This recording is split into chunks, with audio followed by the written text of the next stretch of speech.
Hello US, welcome to spectrum cinema. இந்த எபிசோட்ல இப்போ இன்னைக்கு ரீசெண்டா தியேட்டர்ஸ்ல வெளியாயிருக்கிற குமார சம்பவம் அந்த படம் எப்படி இருக்குன்னு தான் பார்க்க போறோம். இந்த படத்தோட ஹீரோ குமரன். அவர் வந்து ஒரு ஆஸ்பைரிங் டைரக்டர். அவர் வந்து முதல் பட வாய்ப்பு தேடி அலைஞ்சிட்டு இருக்காரு. ஸோ தன்னோட தாத்தாவோட பூர்வீக வீட்டில் இவர் ஃபேமிலியா வாழ்ந்துட்டு வராரு. இவருடைய தாத்தா தமிழ் பற்றும் நாட்டுப்பற்றும் ரொம்ப மிகுதியா உள்ள ஒரு நபர்.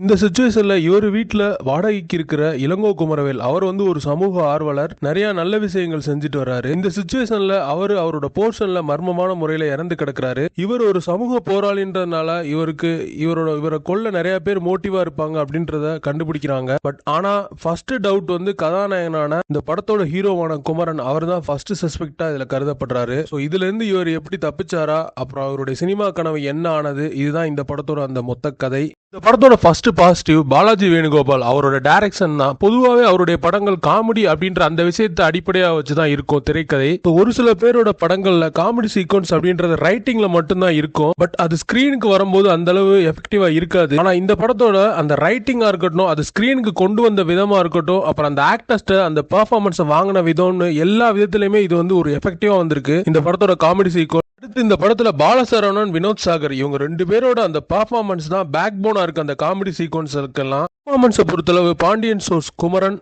ஜிஎம் குமார், இளங்கோ குமாரவே இவங்க எல்லாரோட பெர்ஃபார்மன்ஸுமே இந்த படத்துக்கு ஒரு டீசென்டான பெர்ஃபார்மன்ஸ் கொடுத்திருக்காங்க. படத்தோட சினிமாட்டோகிராஃபி, பேக்ரவுண்ட் மியூசிக் ரெண்டுமே எஃபெக்டிவா வந்திருக்கு. இந்த படத்துல என்ன பிரச்சனை அப்படின்னா ஸ்கிரீன் பிளே ஒரு சில இடங்கள்ல ஸ்லோவாவும் கொஞ்சம் ப்ரெடிக்டபிளாவும் இருக்கு. அது மட்டும் இல்லாம பெரிய அளவிலான சர்ப்ரைஸ் இந்த படத்துல எதுவுமே இல்ல ஸ்கிரீன் பிளேல. ஸோ ஓவராலா இந்த படம் பார்க்கும்போது பிக் ஸ்கிரீன்ல ஒரு காமெடி டிராமா பார்த்த ஃபீல் தான் வருது. காமெடி சீக்வன்ஸ் எல்லாம் நல்லா ஒர்க் அவுட் ஆயிருந்தாலுமே இந்த படத்தை பிக் ஸ்கிரீன்ல பார்க்கும்போது ஒரு ஃபீச்சர் ஃபிலிம் அப்படின்ற ஆஸ்பெக்ட்ல பார்க்க முடியல. காமெடி எபிசோட்ஸ் மாதிரி தான் வந்திருக்கு. ஓவராலா ஆவரேஜான ஒரு ஒன் டைம் வாட்சபிள் மூவி தான். தேங்க்ஸ் ஃபார் வாட்சிங். Subscribe our channel.